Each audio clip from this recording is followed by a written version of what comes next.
Hello my lovely students, welcome to the YouTube channel Sahaj coaching centre. मैं सायरा आपके लिए आज लेके आई हूँ चैप्टर नंबर 2 जिसका नाम है पॉलिनोमियल्स। और आज हम सबसे पहले पॉलिनोमियल्स का कोई भी एक्सरसाइज स्टार्ट नहीं करेंगे। सबसे पहले हम आज स्टार्ट करेंगे उसका इंट्रोडक्शन कि पॉलिनोमियल्स चैप्टर में आप सारा क्या पढ़ोगे, क्योंकि ये करना हमारे लिए इसलिए इम्पॉर्टेंट है क्योंकि कुछ टॉपिक्स हैं, कुछ टर्म्स हैं, कुछ ऐसे वर्ड्स हैं जो आपको आगे चल के एक्सरसाइजेज में जाके कोई दिक्कत ना आए। तो सबसे पहले आज हमारा ये जो रहेगा इंट्रोडक्शन का पार्ट रहेगा। और जैसे कि आप सबको पता ही है, बिफोर स्टार्टिंग द वीडियो अगर किसी ने चैनल को सब्सक्राइब नहीं किया है तो चैनल को सब्सक्राइब कर दीजिए, बेल आइकन को प्रेस कर दीजिए सो दैट कि आपको नए नए नोटिफिकेशंस जो हैं नए नए वीडियोस के मिलते रहें। Yes, now we are starting with the introduction of the polynomials.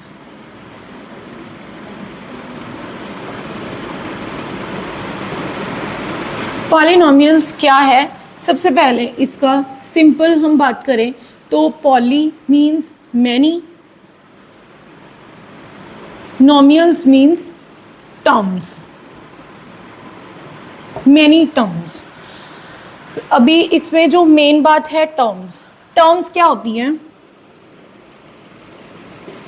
जैसे कि 2x, 8y, 6z, 5k, ये क्या है? हमारी टर्म्स हैं। आई बात समझ में? उसके बाद क्या रहेगा? टर्म्स में आगे आप देख रहे हो जैसे हमने अभी इससे पहले नंबर्स ही किए हैं, नंबर नंबर नंबर नंबर, ठीक है। बट इसके साथ क्या आ रहा है? x आ रहा है, y आ रहा है, z आ रहा है, k आ रहा है, यानी कि ABC आ रही है, ठीक है। तो टर्म्स को भी आगे दो हिस्सों में डिवाइड किया जाता है। सबसे पहले टर्म्स को एक होता है वेरिएबल, एक होता है कांस्टेंट, जिसको हम कोफिशिएंट भी बोल देते हैं, ठीक है। अब इसमें वेरिएबल क्या है? वेरिएबल रहता है हमारा जो x, y, z जो भी आता है वो हमारा वेरिएबल होता है। कांस्टेंट कोई भी आपका जो न्यूमेरिक वैल्यू होती है, न्यूमेरिक नंबर होता है 1 2 3 4 5 सो ऑन, जो भी रहेगा वो आपका कांस्टेंट होएगा। जैसे इस टर्म की बात करूँ 2x में आपका जो 2 है वो कांस्टेंट है, x क्या है? आपका वेरिएबल है। और इसमें 8y में क्या है? 8 में आपका ये 8 कांस्टेंट है और y आपका वेरिएबल है। इसमें ये कांस्टेंट है, z आपका वेरिएबल है और 5 आपका कांस्टेंट है, k आपका वेरिएबल है। वेरिएबल इसका नाम क्यों है? क्योंकि ये वेरी करता है। ये वेरी कैसे करता है ये हम जब एक्सरसाइजेस करेंगे। वेरी मीन्स ये चेंज होता रहता है, कभी भी मतलब इसको कह लो स्टेबल नहीं होता।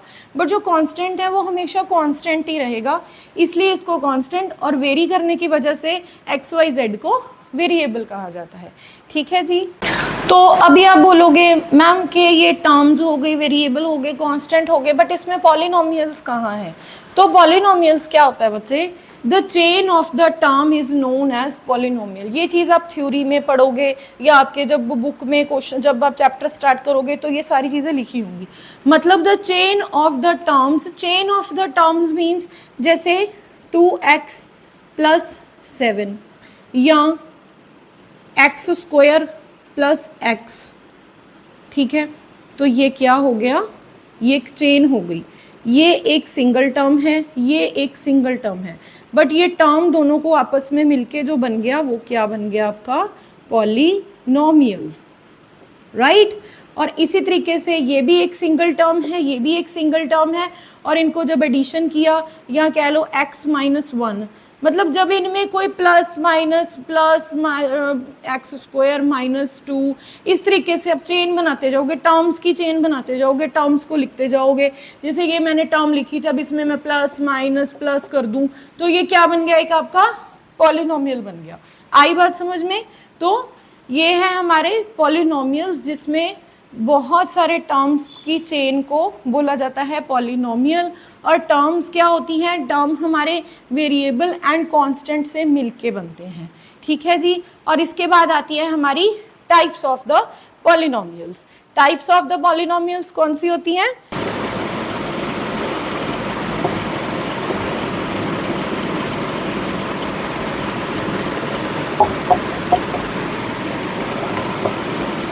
First one is monomial, second one is binomial,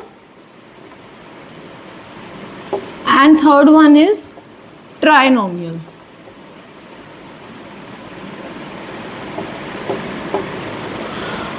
monomial कौन सी होती है? जैसे कि 2x 8x, इस तरह से उसको मोनोमियल कहा जाता है. ठीक है जी. और बाइनोमियल कौन सी होती है? जैसे 2x प्लस 1, जिसमें दो टर्म्स मिलके आपस में एक पॉलिनोमियल बनाती हैं, उसको बोलते हैं binomial.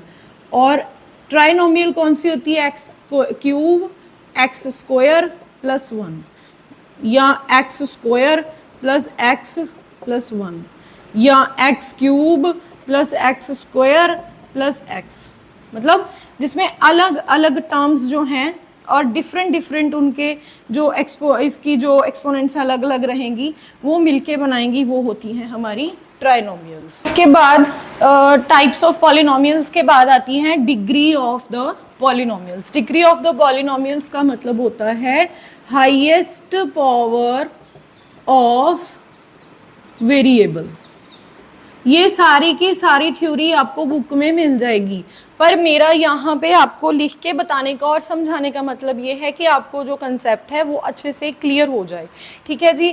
The degree of the polynomial, और सारी चीज़ें हम जो हैं वो विद द एग्जाम्पल करेंगे, सो दैट कि आपको समझना और भी आसान रहे.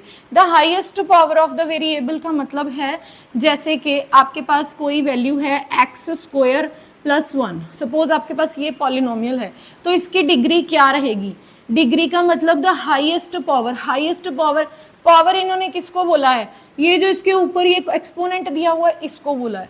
तो इसकी ये हाईएस्ट पावर है, इसकी ये पावर है, और इसी को ही हम क्या बोलेंगे? डिग्री. तो अगर आपसे कोई पूछे कि एक्स स्क्वायर प्लस 1 की डिग्री क्या है, तो इस पॉलिनोमियल की डिग्री है 2. ठीक है जी. अभी जैसे आपके पास suppose x3 plus x2 plus 4, suppose आपके पास ये है, तो अभी यहाँ पे आपके पास 2x हैं और 2 पावर्स हैं. सपोज आपके पास आपके पास x की पावर क्यूब भी है और एक आपके पास x की पावर स्क्वायर भी है. तो मैंने अभी थ्योरी में बताया है the highest power of the variable is consider as a degree of polynomials. Right. तो हमारी जो डिग्री रहेगी इसमें क्या रहेगी? 3, बिकॉज हाईएस्ट पावर x के पास किस x के पास है? इस x के पास, और इसके पास क्या है? 3. तो इसका ये 3 रहेगा. राइट. इसके बाद डिग्री ऑफ पॉलिनोमियल्स की टाइप्स भी होती हैं. इसकी टाइप्स कैसे होती हैं? जैसे हमने पहले टाइप्स ऑफ पॉलिनोमियल्स किया है, इसी तरीके से डिग्री ऑफ पॉलिनोमियल्स भी होती हैं. सबसे पहली टाइप होती है लीनियर, फिर होती है क्वाड्रेटिक, फिर होती है क्यूबिक. ठीक है जी. अब अगर इसकी एग्जाम्पल दी जाए तो क्या होगा? लीनियर जैसे कि x प्लस 1, जो आपके पास यहाँ पे x है उसकी जो हाईएस्ट पावर है x y z, या जो भी वेरिएबल है, मैं सिर्फ x ही ले रही हूँ. चलिए आप y ले लीजिए, आप कंफ्यूज मत हो जाना कि x ही हो रहा है. सिर्फ y z के कुछ भी a to z कोई भी वेरिएबल आपके पास आ रहा है, अगर उसकी पावर हाईएस्ट पावर आपके पास 1 है, तो देन ये आपका क्या होगा? Linear degree polynomial. ठीक है जी. उसके बाद क्वाड्रेटिक, जैसे x square plus x plus 1, तो जिसकी डिग्री 2 है, जिसकी मैक्सिमम डिग्री 2 है, वो क्वाड्रेटिक होगा. जैसे x3, मैं फिर x लिख रही हूँ बार बार से, चलो z लिख लीजिए. z3 plus z plus square plus 1 equals to, इसकी क्या है? 3. ये क्या है? हमारी डिग्रीज हैं, और डिग्रीज के ऊपर डिपेंड करती है type of the degree of polynomial. अगर आपकी लीनियर है तो उसकी अगर आपका जो हाईएस्ट पावर 1 है तो वो लीनियर होगा, अगर हाईएस्ट पावर 2 है तो वो क्वाड्रेटिक होगा, और अगर आपकी हाईएस्ट पावर 3 है तो वो आपका क्यूबिक होगा. ठीक है जी. यहाँ तक सबको होप सो समझ में आ गया होगा. नेक्स्ट टॉपिक है हमारा roots of polynomials. Roots of polynomials को जीरोज ऑफ पॉलिनोमियल्स भी बोला जाता है. जीरोज भी बोला जाता है. ये क्या होते हैं? Those of the variable x which makes polynomial equal to 0। इसका मतलब क्या है कि जो भी आपको पॉलिनोमियल दिया हुआ है, अगर उसमें आप उसके वेरिएबल को जो भी वैल्यू पुट करोगे वो इक्वल टू 0 बना दे। फॉर एग्जाम्पल जैसे आपका 2x+1 दिया हुआ है सपोज, ठीक है, तो यहाँ पे आप x की कोई वैल्यू ऐसी लिखो जिससे आपकी ये जो इक्वल है वो 0 के हो जाए। तो बहुत छोटी सी टर्म है, इजीली फाइंड आउट कर सकते हैं। तो क्या लिख सकते हैं हम x की वैल्यू को यहाँ पे जो 0 बना दे, तो फाइंड आउट कर सकते हैं इससे 2x equals to -1, x equals to -1/2। तो मतलब ये क्या हो गया आपका, x की वैल्यू -1/2। तो ये क्या बन गया आपका, ये बन गया रूट, या कह लो 0। मतलब x का ये एक रूट है, ये ऐसा रूट है, अगर इस पॉलिनोमियल में आप x की वैल्यू -1/2 फिल करोगे तो उससे आपका ये जो पॉलिनोमियल है वो 0 बन जाएगा, उसकी वैल्यू 0 आ जाएगी। और इसमें भी सेम वैसे ही जैसे हमने बाकियों में टाइप्स किए हैं, इसमें भी हमारे पास टाइप्स हैं, बिल्कुल सेम टाइप्स हैं, वही लीनियर, क्वाड्रेटिक एंड क्यूबिक। सबसे पहला है लीनियर, जो मैंने अभी हाल ही में एग्जांपल दी है वो लीनियर की एग्जांपल थी, ठीक है। लीनियर क्यों था, क्योंकि उसकी डिग्री 1 थी, और जिसकी डिग्री 1 होगी उसका रूट भी 1 होगा, मतलब उसके उतने ही रूट होंगे, उसकी x की वैल्यू 1 ही भरी जाएगी। अगर डिग्री 1 है तो x की ओनली -1/2 जो हमने अभी निकाली थी लास्ट क्वेश्चन में, इसका सिर्फ 1 ही वैल्यू आएगी। और नेक्स्ट है हमारे पास क्वाड्रेटिक, उसमें क्या रहेगा, इसकी डिग्री क्या होती है 2, और रूट क्या होता है वो भी 2 ही रहेगा, ठीक है।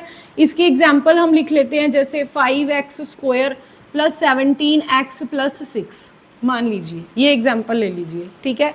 तो अभी इसको सॉल्व कीजिए। सबसे पहले सॉल्व कैसे करेंगे, ये फैक्टराइज करना पड़ेगा। जैसे इसका 5 और ये 6, ये क्या बन गया 5 × 6, ये बन गया 30, जो हमने छोटी क्लासेस में किए हैं जैसे क्वेश्चंस, और 30 बन गया। अभी कुछ ऐसा ढूंढिए कि 17 को ऐसे ब्रेक करना है कि वो प्लस या माइनस करके 30 बने, ठीक है। तो 15 + 2 17 बन गया, ठीक है। और 5 और 6 इसका जो है वो मल्टीप्लाई करके 30 बन गया, ठीक है।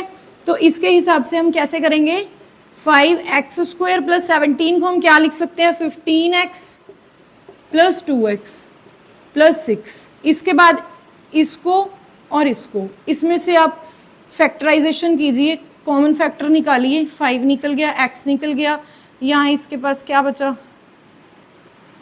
x + 3, और इसके बाद इधर से कॉमन निकाल लीजिए, इसके पास क्या बचा प्लस ये वाला आ जाएगा, और ये 2 आ गया, x + 3।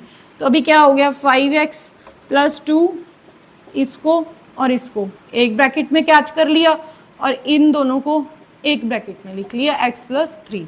अभी 5x + 2 = 0, और इसको x + 3 = 0, और इसकी जो वैल्यू है वो आएगी 5x = 2, इधर आके -2 बन गया, x becomes -2/5, और इसका क्या बन गया x becomes -3। तो x की यहाँ पे 2 वैल्यूज निकल गई, कौन सी, एक तो निकल गई आपकी -2/5, और एक निकल गई आपकी -3।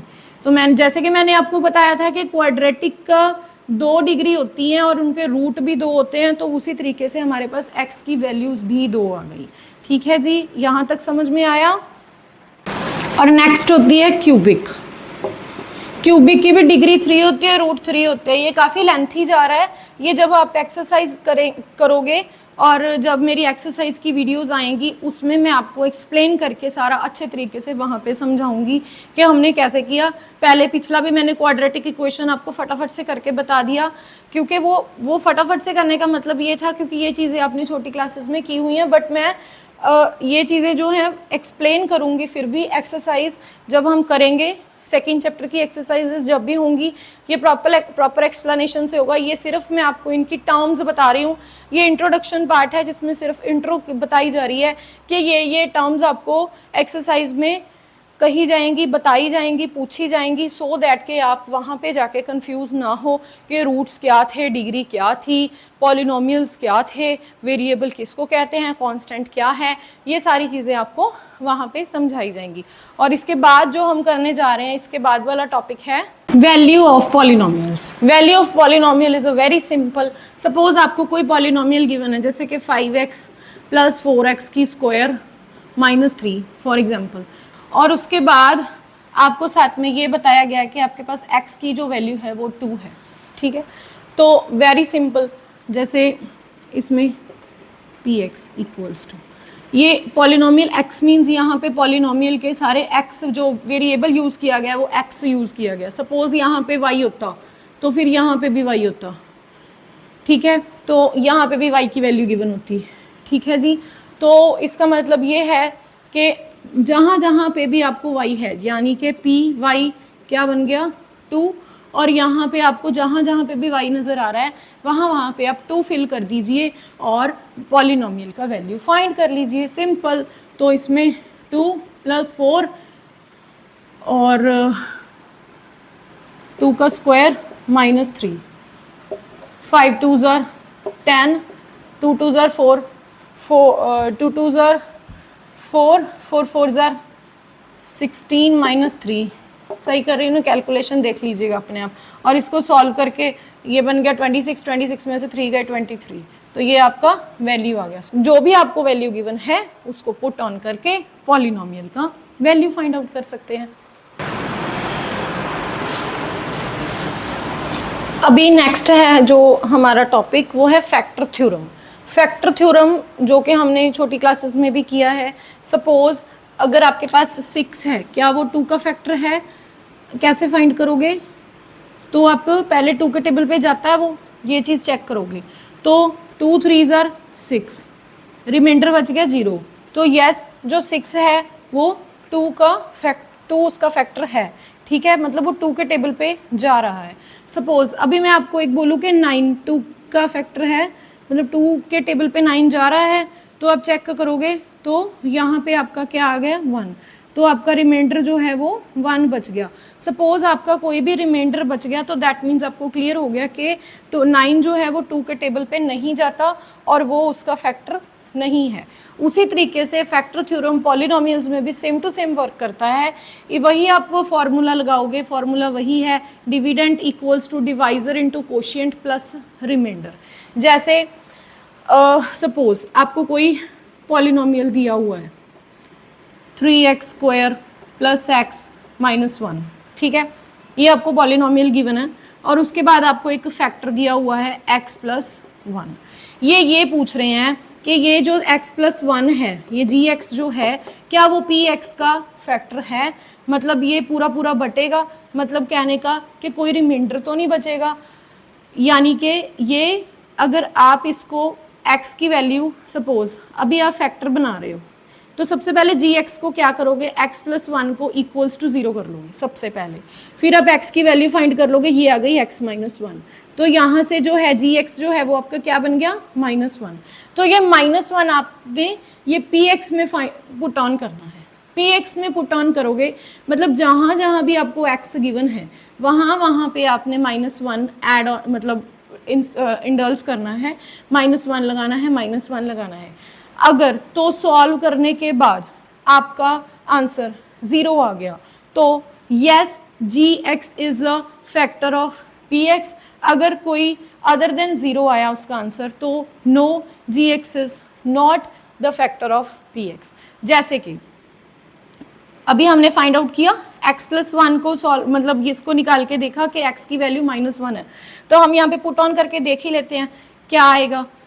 तो 3x की वैल्यू क्या आ गई -1 का स्क्वायर। मैंने बोला था ना जहाँ जहाँ पे x है वहाँ वहाँ पे आप -1 पुट ऑन करते जाइए, x है वहाँ पे -1 एंड -1 ये आपको क्वेश्चन में ही गिवन है, ठीक है।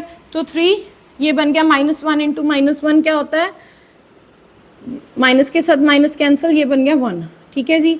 उसके बाद ब्रैकेट में -1 plus minus minus and 3 1s are 3, 3 1s are 3 plus minus minus 1 and ये क्या बन गया आपका 3 माइनस माइनस प्लस बट निशान माइनस का आंसर आ गया 1, तो रिमाइंडर 1 बच गया। तो क्या अभी gx px का फैक्टर होगा? No, gx is not the factor of px because we get a 1 remainder. अगर हमारे पास यहीं पे 0 आ जाता तो yes it is the factor of px, gx is a factor of px। आई बात समझ में? और ये था हमारा factor theorem. Yes, last but not least, these are the formulas जो कि हमारे चैप्टर 2 में यूज होंगे। इन जो फॉर्मूलाज का आप लोग स्क्रीनशॉट ले सकते हैं। ये 8 फॉर्मूलाज हैं जो मैंने आपको लिखे हैं, बेसिक फॉर्मूलाज हैं नॉर्मल से, और इनको लर्न कर लीजिए सो दैट कि आपको जो नेक्स्ट चैप्टर है, मतलब ये सेकंड चैप्टर है, इसकी एक्सरसाइज करते टाइम दोबारा से फॉर्मूला को पलट के ना देखना पड़े, आपको वैसे ही फॉर्मूला आता हो देन आप उसको अप्लाई कर सको। तो ये फॉर्मूलाज हैं, और इसके साथ ही हमारा जो इंट्रोडक्शन पार्ट था वो यहीं तक का था, और नेक्स्ट जो अभी हम करेंगे वो करेंगे एक्सरसाइज 2.1। तो ये था हमारा इंट्रोडक्टरी पार्ट ऑफ चैप्टर 2। और जिस किसी को भी कुछ इस वाले टॉपिक में, स्पेशली इंट्रोडक्शन के टॉपिक में कुछ प्रॉब्लम या कुछ डाउट हो, वो मुझे कमेंट सेक्शन में लिख के भेज सकता है। और ये था हमारा इंट्रोडक्टरी पार्ट ऑफ चैप्टर 2। और जिस किसी को भी यहाँ तक कोई भी डाउट हो तो वो आप मुझे लिख भेजिएगा, और इसके बाद हम मिलेंगे एक्सरसाइज 2.1 के साथ। Thank you for watching. और अगर आपको वीडियो अच्छा लगा हो तो लाइक कर दीजिए और कमेंट कर दीजिए, शेयर कर दीजिए मैक्सिमम अपने फ्रेंड्स को, सो दैट कि उनको भी फ़ायदा हो सके। और सब्सक्राइब कर दीजिए मेरे चैनल को और बेल आइकन पे प्रेस कर दीजिए। Thank you.